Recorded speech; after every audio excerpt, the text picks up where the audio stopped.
আমরা আজকে দেখছি এই প্রত্যেক বছর যখন আমাদের কাছে কুরবানি ফিরে আসে তখন আমাদের এই জটিলতা বেঁধে যায় যে আমরা কুরবানিকে এককভাবে করব নাকি আমরা 7 ভাগে করব। সম্মানিত উপস্থিতি, সে বিষয়টি আজকে আমরা পরিষ্কার করার জন্য আপনাদের সামনে হাজির হয়েছি। সিরাত বিডি সিরাত বিডি সিরাত বিডি। আলহামদুলিল্লাহি রাব্বিল আলামিন ওয়াসসালাতু ওয়াসসালামু আলা নবিয়িল আমিন ওয়া আলা আলিহি ওয়া আসহাবিহি আজমাইন ওয়া বা'দ। قال النبي صلى الله عليه وسلم ليلها ونهارها كالبياض وقال في مواضع الآخر ليلها ونهارها سواء أو كما قال عليه الصلاة والسلام। সম্মানিত দর্শক শ্রোতা মণ্ডলী, আজকে আমরা আপনাদের কাছে বর্তমান এই কোরবানির সময়ে সবচাইতে বেশি যে বিষয়গুলি, যে ইস্যুসগুলি নিয়ে মানুষের মধ্যে মতানৈক্য রয়েছে, যে বিষয়গুলি নিয়ে মানুষের মধ্যে ইখতিলাফ রয়েছে, সেই বিষয়গুলির মধ্যে একটি বিষয় হলো আমরা 7 ভাগে কুরবানি করতে পারবো কি না এবং এর সমাধান আসলে কি।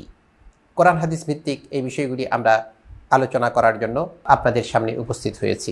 রাসূল করিম সাল্লাল্লাহু আলাইহি ওয়াসাল্লাম পৃথিবী থেকে যখন চলে যান তখন আমাদের কাছে বলে গেলেন, আমি দিনটিকে তোমাদের কাছে এমন অবস্থায় রেখে গেলাম, জীবন ব্যবস্থাকে তোমাদের কাছে এমন রূপে রেখে গেলাম যে অবস্থায় তোমাদের এই জীবন ব্যবস্থার ভিতরে কোনো প্রকারের অস্পষ্টতা নেই, কোনো প্রকারের জড়তা, কোনো প্রকারের ধূম্রজাল নেই, অর্থাৎ স্বচ্ছ একটি দিন আমাদের কাছে রেখে গেলেন। কিন্তু দুঃখের বিষয় হলো সত্য, আমরা আজকে দেখছি এই প্রত্যেক বছর যখন আমাদের কাছে কুরবানি ফিরে আসে তখন আমাদের এই জটিলতা বেঁধে যায় যে আমরা কুরবানিকে এককভাবে করব নাকি আমরা 7 ভাগে করব। সম্মানিত উপস্থিতি, সে বিষয়টি আজকে আমরা পরিষ্কার করার জন্য আপনাদের সামনে হাজির হয়েছি। কুরবানির যে হাদিসগুলি রাসূল করিম সাল্লাল্লাহু আলাইহি সাল্লামের কাছ থেকে আমরা পাই এবং ফুকাহা কেরামদের পক্ষ থেকে আমরা যে সমস্ত মতামতগুলি পেয়ে থাকি সেগুলিকে যদি আমরা পর্যালোচনা করি তাহলে দুটো ভাগে আমরা এগুলিকে ভাগ করতে পারি। একটি হলো এই কোরবানি রাসূল করিম সাল্লাল্লাহু আলাইহি ওয়াসাল্লাম সফর অবস্থায় করেছেন কিভাবে এবং মুকিম অবস্থায় কিভাবে করেছেন।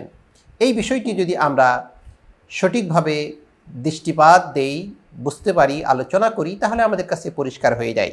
একটি ধারা হচ্ছে রাসূল করিম সাল্লাল্লাহু আলাইহি সাল্লাম যখন সফর অবস্থায় ছিলেন তখন তিনি কুরবানি করেছেন 7 ভাগে। এ ব্যাপারে কোনো মতানৈক্য নাই, এ ব্যাপারে সকল উলামায়ে কেরাম একমত।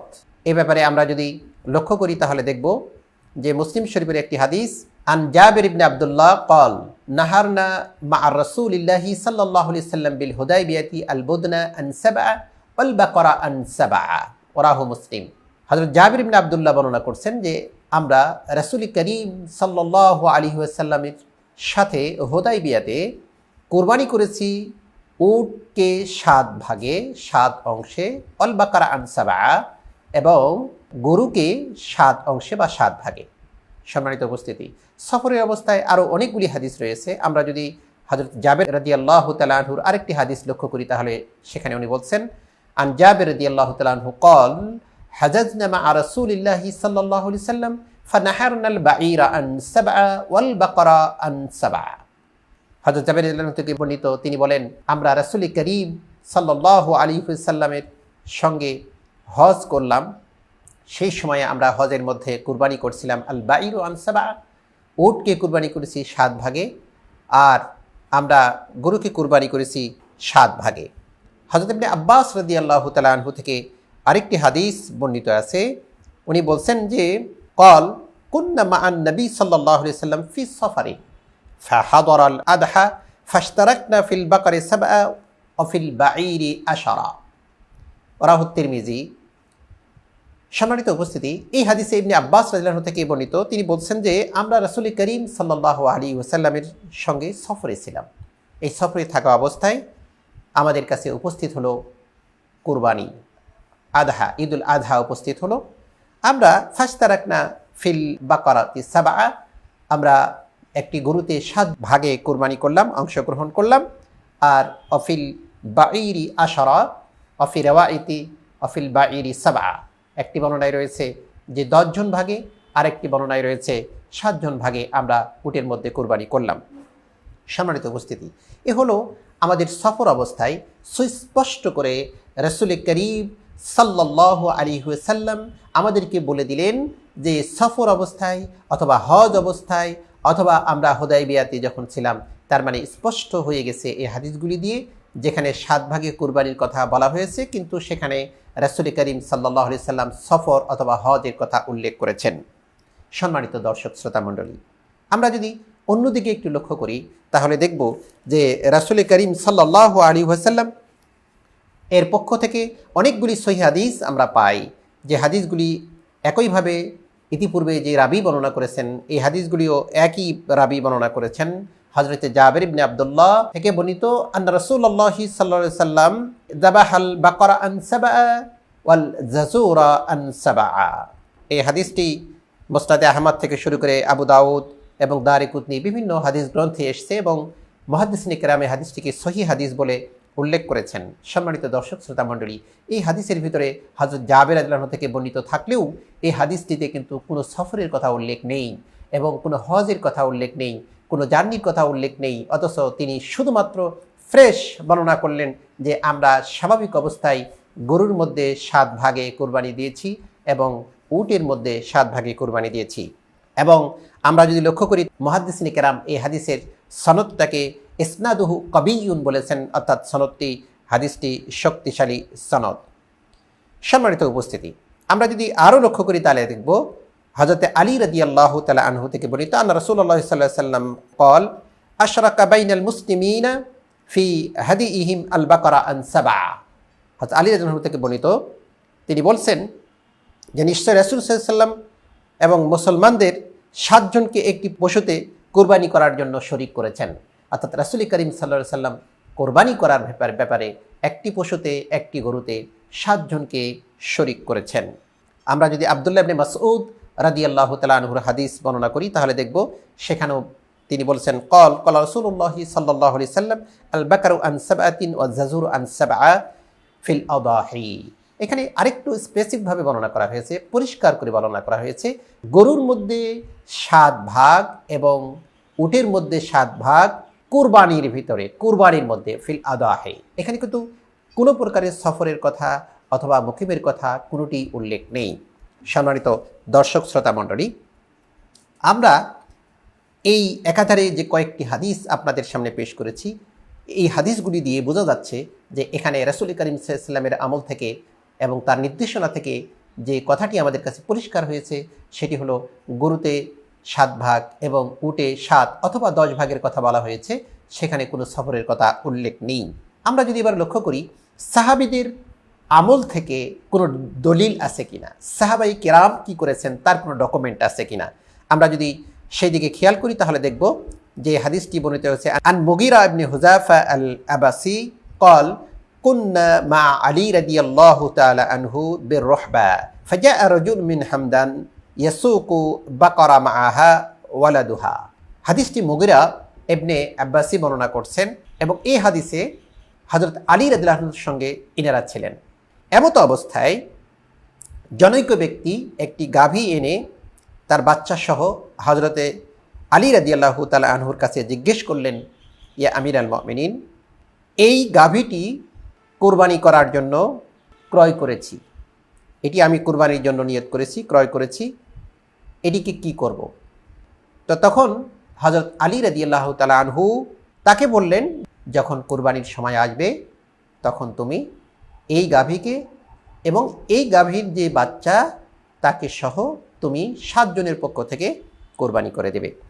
সম্মানিত উপস্থিতি, এই হাদিসটি মুসনাদে বাইহাকিতে এসেছে, হাদিস নম্বর 18974। এই বাইহাকিতে এই হাদিসটি দ্বারা সাহাবাদের আমল থেকে, কাজ থেকে যেটি আমাদের কাছে পরিষ্কার হলো সেটি হলো যে তাদের সময়ও উনিও নির্দেশ দিয়েছেন, হযরত আলী রাদিয়াল্লাহু আনহু নির্দেশ দিলেন যে তোমরা এই গাভীকে 7 ভাগে কোরবানি করবে। আব্দুল্লাহ ইবনে মাসউদ রাদিয়াল্লাহু তাআলা আনহু তার থেকে বর্ণিত কল, তিনি বলেন আল বাকারাতু আন সাবআ ওয়া যাযুরু আন সাবআ ফিল আদাহি। গরুকে 7 ভাগে কুরবানি দেওয়া যাবে এবং এক উটকে 7 ভাগে কুরবানি দেওয়া যাবে। সম্মানিত দর্শক শ্রোতা মণ্ডলী, তাহলে আমরা রাসূলের সময়ের যে বর্ণনা সেটি পেলাম, সাহাবীদের আমল থেকে এই বর্ণনা পেলাম যে 7 ভাগে কুরবানি করা জায়েজ আছে। এবার আমরা একটু লক্ষ্য করব যে বড় বড় উলামায়ে কেরাম যে বর্ণনা তিনারা করেছেন সেই বর্ণনাগুলিকে আমরা যদি একটু বিশ্লেষণ করি তাহলে আমরা দেখব যে ইমাম শাফি রাহিমাহুল্লাহ উনি বলছেন, আদরাকতু আসহাবা মুহাম্মাদিন সাল্লাল্লাহু আলাইহি ওয়াসাল্লাম মুতাওয়াফিরুনা কানু ইয়াযবাহুনা আল বাকারা ওয়াল বাঈর আন সাবা। ইমাম শাফি হতে বর্ণিত, তিনি বলেন, আমি মুহাম্মদ সাল্লাল্লাহু আলাইহি ওয়াসাল্লামের প্রচুর সাহাবীদের সঙ্গে দেখা করেছি। আদরাকতু আমি সাক্ষাৎ করেছি, কানু ইয়াযবাহুনা তারা কুরবানি করত আল বাকারা ওয়াল বাঈর আন সাবাতিন, উট এবং গরুকে 7 জনের পক্ষ থেকে। আমরা যদি আরও লক্ষ্য করি তাহলে দেখব যে ইব্রাহিম আন-নাখঈ থেকে এরকম বেশ কিছু বর্ণনা রয়েছে। তার মধ্যে যে বর্ণনাটি অত্যন্ত প্রসিদ্ধ আমরা দেখতেছি, قال سمعت علي بن ابي طالب رضي الله تعالى عنه وساله رجل عن البقره فقال عن 7। উনি বর্ণনা করছেন 7 জনের পক্ষ থেকে গরু এবং উটকে কুরবানি করা যাবে। সম্মানিত উপস্থিতি, তাহলে আল্লাহ রাসূল এবং সাহাবায়ে কেরামদের যে আমল সেগুলিকে আমরা ওলামায়ে কেরামদের বর্ণনা থেকে যেটি পেলাম যে প্রচুর সাহাবায়ে কেরামের সঙ্গে এনাদের সাক্ষাৎ হয়েছে, তারাও বলেছেন যে 7 ভাগে কোরবানি করা যাবে, এটি জায়েজ। এবার আমরা 4 মাযহাবের যে ইমামগণ রয়েছেন তাদের মধ্য থেকে কারা কারা 7 ভাগে কোরবানি দেওয়া জায়েজ বলতেছেন সে বিষয়গুলি আমরা একটু দেখতে চাই। আমরা যদি লক্ষ্য করি তাহলে দেখব জমহুর উলামা তারা বলতেছেন জাওয়াজুশ শিরকা ফিল আদহিয়া, কোরবানির ভিতরে 7 জনকে বা শরিক করা এটি জায়েজ। আমরা যদি লক্ষ্য করি তাহলে দেখব ইমাম আবু হানিফা রাহিমাহুল্লাহ উনি বলছেন যে ইয়াজুজু আইশতারিকু সাবআতু ফি থামানিল হাদিই ওয়াল আদহিয়াতি। ইমাম আবু হানিফা বলছেন কুরবানির পশু ক্রয়ের ক্ষেত্রে সেই পশুর ক্রয়ের টাকাকে 7 জনের অংশীদারিত্বে বা অংশীদারিত্ব স্থাপন করা জায়েজ। তার মানে হলো কুরবানির পশু এতে 7 জনের অংশীদারিত্ব স্থাপন হতে পারে। ইমাম শাফি তার মতামত যদি আমরা লক্ষ্য করি তাহলে উনি বলছেন বিশ্ব ওলামা বিন্দু এ বিষয়ে একমত পোষণ করেন যে কোনো কারণে বা অবস্থায় তথা মুকিম অবস্থায় বা মুসাফির অবস্থায় কুরবানির পশুতে 7 জন শরিক হওয়া জায়েজ। এবং আহমদ ইবনে হাম্বল উনি বলছেন যে জাওয়াজুল ইশতিরাকা ফিল হাদিই সাওয়ান কানা তাতাওয়ান আও ওয়াজিবান। ইমাম আহমদ ইবনে হাম্বল বলতেছেন যে পশুর মধ্যে কুরবানি করার ক্ষেত্রে অংশীদারিত্ব স্থাপন করা জায়েজ, যদি নফল হয় অথবা ওয়াজিব কুরবানি হয় যে কোনো ক্ষেত্রে অংশীদারিত্ব স্থাপন করা জায়েজ মর্মে আহমদ ইবনে হাম্বল সে কথাটি আমাদেরকে বলছেন। বর্তমান যে স্কলার্স, একদম লেটেস্ট স্কলার্স যারা, তাদের দিকে লক্ষ্য করি তাহলে দেখব যে সৌদি আরবের যে ফতোয়া বোর্ড, সেই ফতোয়া বোর্ড যে কমিটি তারা বলতেছেন যে তাসজিল বদনাতু ওয়াল বাকারাতু আন সাবাআন কানু মিন আহলি বাইতিন আও গায়রি। ওনাদের মত হচ্ছে উটকে 7 জনের পক্ষ থেকে এবং গরুকে 7 জনের পক্ষ থেকে কোরবানি করা জায়েজ, আহলে বাইতের পক্ষ থেকে অথবা আহলে বাইতের বাহিরের কোনো পক্ষ থেকে এর ব্যাপারে কিছু এসে যায় না, তবে 7 জনের পক্ষ থেকে কোরবানি করা জায়েজ। ভারত উপমহাদেশের অন্যতম মুহাদ্দিস আব্দুর রহমান আল মুবারকপুরি উনি বলছেন জাওয়াজুল ইশতিরাকি সাবআ ফিল বাঈরি ওয়াল বাকারা ফিল হাদিই ওয়াল উদহিয়া। উনি বলছেন 7 জনের পক্ষ থেকে কোরবানি করা জায়েজ। শাইখুল ইসলাম আল্লামা নাসিরুদ্দিন আল আলবানী তার কথা যদি লক্ষ্য করি তাহলে উনিও বলছেন যে ইয়াজুজু ইশতিরাকা সাবআ ফিল বাঈরি ওয়াল বাকারা, উট এবং গরুতে 7 ভাগে কুরবানি করা জায়েজ। আমরা যদি আরও লক্ষ্য করি তাহলে দেখব যে সহিহ মুসলিমে এর ভাষ্যকার আল্লামা নাবাবী উনি এই হাদিসের ব্যাখ্যায় বলতেছেন আলবদনা তুজজা আন সাবআ ওয়াল বাকারা আন সাবআ, গরুকে 7 জনের পক্ষ থেকে কোরবানি করা এবং উটকে 7 জনের পক্ষ থেকে কোরবানি করা জায়েজ। ইমাম আবু কুদামা উনিও বলছেন একই কথা, আল বাঈরু আল বাকারা ইয়াজি কুল্লা মিনহুমা আন সাবআ, 7 জনের পক্ষ থেকে কোরবানি করা জায়েজ। সম্মানিত উপস্থিতি, এই আলোচনাগুলি থেকে আমরা যে বিষয়টি পেলাম হাদিসগুলিকে 2 ধরনের পাওয়া যায়, একটা হলো মুকিম অবস্থায় আর একটা হলো সফর অবস্থায়। আল্লাহ রাসূল সফর অবস্থার কুরবানির সময় স্পষ্ট করে উল্লেখ করেছেন যে সফর অবস্থায় 7 জনে কোরবানি অথবা 10 জনে উটের পক্ষ থেকে কোরবানি এটি জায়েজ। আমরা যদি একটু লক্ষ্য করি তাহলে দেখব যে সমাধানটা কি। আমরা একটু সমাধানে আসতে চাই, আর গণ্ডগোল নয়। আমরা আজকে এই বিষয়টা নিয়ে এত টানাহেঁচড়া করেছি, এত বেশি মতানৈক্য করেছি যে সাধারণ মানুষের জন্য খুবই কষ্টকর হয়ে গিয়েছে যে আমরা আসলে কি করব, একটা বিভ্রান্তির মধ্যে পড়ে গেছে। আপনারা যদি একটু লক্ষ্য করেন তারা দেখবেন কোরআনুল কারীমের যে সমস্ত হুকুমা আহকামগুলি বর্ণনা করা হয়েছে, আমরা যদি হজের কথা বর্ণনা করি সেখানে বলা হয়েছে মানিস্তাতা ইলাইহি সাবিলা। হজকে ফরজ করা হয়েছে, এ কথা বলার পরে বললেন যে মানিস্তাতা ইলাইহি সাবিলা, তোমাদের মধ্যে যাদের মক্কা শরীফ যাওয়ার মতো টাকা পয়সা খরচ করার সামর্থ্য রয়েছে, এ কথা উল্লেখ করে দিলেন। এটি যদি উল্লেখ না করতেন তাহলে সকলের জন্য হজ ফরজ হয়ে যেত। তাহলে আল্লাহ রাব্বুল আলামিন যেখানে সমস্যা রয়েছে সেখানে স্পষ্ট করে বর্ণনা করে দিয়েছেন। তার মানে শরীয়তের বিধানগুলি সবগুলি মুকিমের জন্য। যেখানে মুসাফিরের কথা উল্লেখ করেননি বুঝতে হবে সেখানে মুকিমের জন্য, আর মুসাফিরের কথা উল্লেখ করলে বুঝতে হবে সেখানে এটি স্পেসিফিকভাবে মুসাফিরের জন্য আলোচনা আসছে। সম্মানিত উপস্থিতি, আমি যদি কোরআনুল কারীমে আরেকটি আয়াত আপনাদের সামনে আনি এবং আরেকটি উল্লেখযোগ্য ইবাদতের বিষয় আপনাদের কাছে উল্লেখ করি, তাহলে আপনারা দেখবেন যে রোজার ক্ষেত্রে, সাওমের ক্ষেত্রে আল্লাহ রাব্বুল আলামিন বললেন কুতিবা আলাইকুমুস সিয়াম কামা কুতিবা আলাল্লাযীনা মিন ক্বাবলিকুম লাআল্লাকুম তাত্তাকুন। তোমাদের উপরে রোজা ফরজ করা হলো পূর্ববর্তীদের উপরে যেমন ফরজ করা হয়েছিল। এই আয়াতের ভিতরে যদি আমরা লক্ষ্য করি সম্মানিত উপস্থিতি, তাহলে দেখব যে এখানে মুসাফিরের কথা উল্লেখ নেই, মুকিমের কথা উল্লেখ নেই। তাহলে আমরা এখান থেকে কি উদ্দেশ্য নিব? নিশ্চয়ই এখানে উদ্দেশ্য হচ্ছে মুকিম যারা তারা। পরবর্তীতে আল্লাহ রাব্বুল আলামিন বললেন ফালিয়াসুম, যারা এই রোজাকে পেয়ে যায়, তোমরা যারা উপস্থিত থাকছো তারা যেন রোজাকে পালন করো। এখানেও মুকিমের কথা এবং মুসাফিরের কথা উল্লেখ নেই। তাহলে বোঝা যাচ্ছে যে এই হুকুমগুলি দিয়ে, এই দুইটা জায়গার হুকুম দিয়ে মুসাফিরকে উল্লেখ করা হয় নাই, বরং মুকিমকে উদ্দেশ্য করা হয়েছে। আমরা যদি পরবর্তীতে তার আরেকটা আয়াত দেখি তাহলে আমাদের কাছে পরিষ্কার হয়ে যাবে। আল্লাহ রাব্বুল আলামিন বলেন ফামান কানা মিনকুম মারিদান আও আলা সাফারিন ফাইদ্দাতুম মিন আইয়ামিল উখর। অর্থাৎ আল্লাহ রাব্বুল আলামিন বললেন তবে তোমাদের মধ্যে যারা ফামান কানা মিনকুম মারিদান, অসুস্থ আছো, অথবা তোমাদের মধ্যে যারা কেউ সফরে রয়েছে, তাহলে সেই জন্য এই সিয়ামকে, রোজাকে অন্য সময় পালন করে নেই। তাহলে বোঝা যাচ্ছে যে এই রোজা মুসাফিরের জন্য অন্য সময় পালন করার বিধান আছে। আর উপরের যে হুকুমগুলি, সেই হুকুমগুলি দিয়ে আমরা স্পষ্ট বুঝতে পারলাম যে এগুলি মূলত যেহেতু সফরের কথা অথবা মুসাফিরের কথা উল্লেখ নেই, এই জন্য এটি সর্বাবস্থায় মুকিমকেই উদ্দেশ্য করা হয়েছে। অতএব আমরা সমাধান এভাবে করতে পারি যে যে সমস্ত হাদিসে আল্লাহ রাসূল সাল্লাল্লাহু আলাইহি ওয়াসাল্লাম সফরের কথা উল্লেখ করেছেন সেটি স্পেসিফিকভাবে সফরের জন্য, আর যেগুলিতে সফরের কথা উল্লেখ করেননি সেই হাদিসগুলি দিয়ে সফর ছাড়াও 7 ভাগে কুরবানি করা যায়, এ মর্মে আমরা এই হাদিসগুলি থেকে দলিল গ্রহণ করতে পারি। আমাদের সামর্থ্য অনুযায়ী কেউ যদি আমাদের একটা পুরো পশুকে কুরবানি করতে পারি তাহলে নিঃসন্দেহে সেটি আমাদের জন্য উত্তম, এবং সেটি উত্তম এ ব্যাপারে কোনো মতানৈক্য নেই। কিন্তু যদি কেউ 7 ভাগে দিতে চায় অথবা তার সামর্থ্য না হয়, সেক্ষেত্রে কোনো মানুষ যদি 7 ভাগে কুরবানি দিতে চায় তাহলে এই হাদিসগুলি দিয়ে এবং কোরআনুল কারীমের এই আয়াতের ব্যাখ্যাগুলি দিয়ে আমরা এটি বলতেই পারি যে 7 ভাগে কুরবানি জায়েজ। এই ব্যাপারে আমরা এই হাদিসের ডকুমেন্ট থেকে যে তথ্যগুলি পাই সেই আলোকে এই কথাগুলি আমরা বলতে পারি।